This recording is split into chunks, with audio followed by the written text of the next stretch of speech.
Excellent. Yassine from Tunisia looks like he's having a little trouble.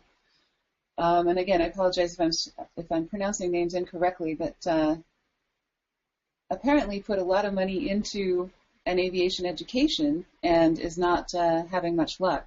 But I know we've talked about this a little bit before, but if you have any thoughts from Tunisia or that area.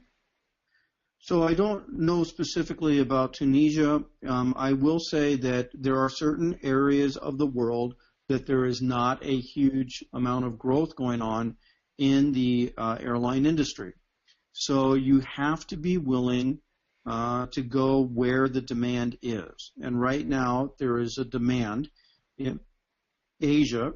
There's a demand in Central and South America. There's some demand in Europe, of course. There's demand in the United States, but it requires 1,500 hours and an ATP. So don't get discouraged. You didn't make a bad decision.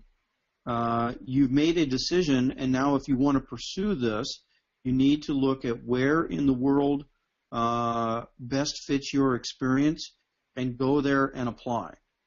One of the things that I find I get, some blogs and some feedback from people that talk about how negative it is.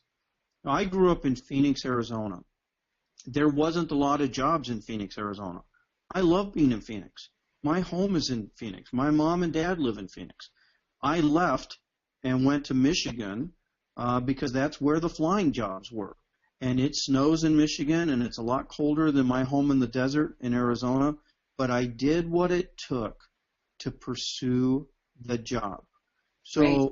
My question back to Yassine is, are you willing to do what it takes? And if you do, then turn the glass upside down. You've gotten a lot of experience already. Let's look at how you're going to make that next step. Right. So it's only a bad decision if you give up and turn a different direction, and then you come all this way for no reason. That's correct. You can't get discouraged. So many of my friends and colleagues from flight school, they did get discouraged. And what set them apart from me? I don't have any skills that they didn't have. What I did have was perseverance, and I wasn't taking no for an answer. Right.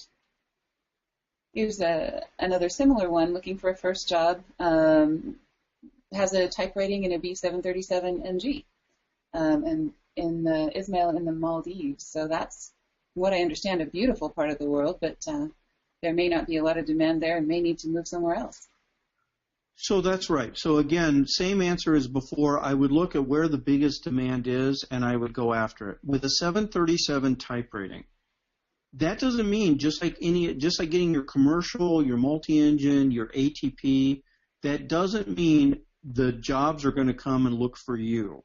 It just means you're giving yourself a tool to advance your career by looking better in front of the pilot hiring committee or the pilot recruiter. You need to go out there and bang on doors, and I'm saying that fictitiously now because now it's bang on email addresses, I guess. But you need to be out there trying to get the job.